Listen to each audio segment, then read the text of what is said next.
Hello guys, in this video we're going to talk about how to unstake Sol from your Trust wallet.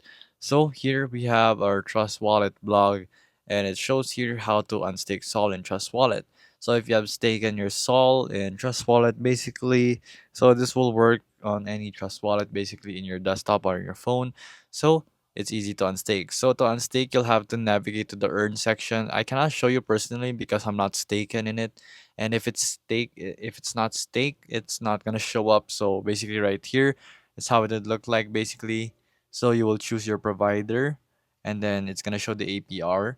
So from the staking earn part you can do so. So here, in addition to staking crypto, Trust Wallet lets you manage and interact with 10 million crypto assets across 100 blockchains. So first you'll have to navigate to the earn section in the bottom right corner. So it's going to be located somewhere here, and then choose the unstake option and proceed as per given instructions. It's going to vary depending on the agreement that you have placed.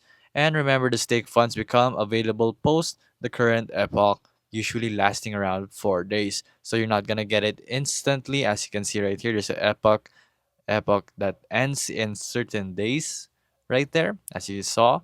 And then there you go. You'll be able to get your Sol unstaken in Trust Wallet. And it's just that simple.